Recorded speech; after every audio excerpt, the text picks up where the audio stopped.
आम्ही आहोत BHJच्या फ्लाईटमध्ये आणि बालीवर निघालेली फ्लाईट आहे होचिमिनला जाते. तर लोक पाणीसुद्धा फ्री देत नाही. पण लो कॉस्ट एअरलाईन्स असेच असतात, कुठली एअरलाईन तुम्हाला पाणीसुद्धा फ्री देत नाही. सर्व बुक करावं लागतं. मील वगैरे बुक केलेलं असेल तर पटकन आणून देतात. पहिली फ्लाईट 5.5 तासाचा टोटल टाईम दाखवलेला, 3.5-4 तास टोटल टाईम दाखवलेला. टाईम डिफरन्स आहे थोडा. सो आम्ही लवकर पोहोचलो. 3 तासातच आम्ही उतरलो होचिमिनला. फ्लाईटबद्दल सांगायचं झालं तर लेगरूम चांगला आहे, काहीही प्रॉब्लेम नाही. पण फ्लाईटमध्ये तुम्हाला थोडासा लेगरूम सोडला तर दुसरं काहीच नाही आहे. चार्जिंग USB चार्जिंग आहे का नाही, वायफाय आहे का नाही, मला एंटरटेनमेंट आहे का तुमच्यासमोर नाही. तुम्ही बघून घ्या. हे अशा पद्धतीचं ओव्हरऑल तुम्हाला समोर एखादं मॅगझिन वगैरे आहे, ते त्यांचीच ॲडव्हर्टाईज आहे, तेवढं वाचण्यापुरतं. आणि बुक केलेलं आहे म्हणून मिळालं आहे, नाहीतर तुम्हाला विकत घ्यावं लागतं. आणि लेगरूम ठीकठाक आहे, बसू शकता, आरामशीर बसू शकता. सीट रिक्लाईन होते, तेवढंच एक आहे.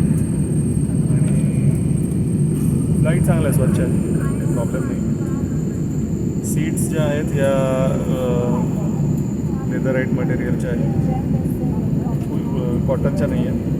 आणि मला USB चार्जिंग नाही आहे, मगाशी सांगितल्याप्रमाणे. एंटरटेनमेंट नाही आहे काही,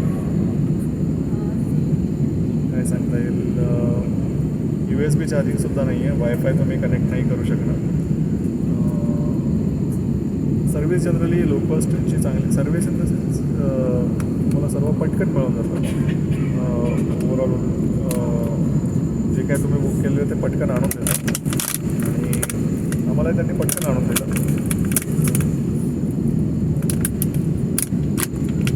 वजनसुद्धा बुक करायला लागलं आम्हाला. वजनसुद्धा काही इन्क्लुडेड नव्हतं. सो वजन तुम्हाला आधीच बुक करायला लागतं.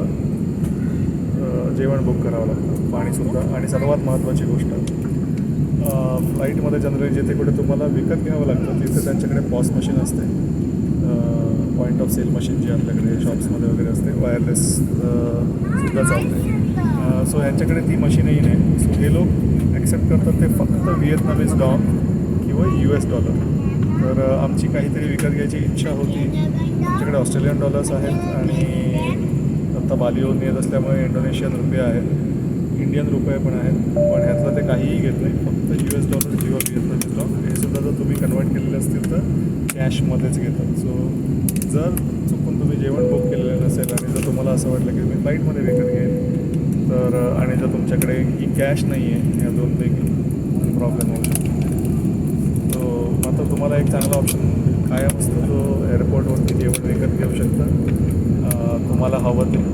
तिथे जनरली सर्व करन्सीज ॲक्सेप्ट केल्या जातात. जर कार्डमध्ये असतील तर कॅशमध्ये आता फरक पडतो. जनरली नाही केलं जात, लोकलच कॅश ॲक्सेप्ट केली जाते. पण मशीन असल्यामुळे तिकडे तुमचं कोणतंही कार्ड चालतं, तुम्ही विकत घेऊ शकता आणि ते तुम्ही फ्लाईटमध्ये आणू शकता.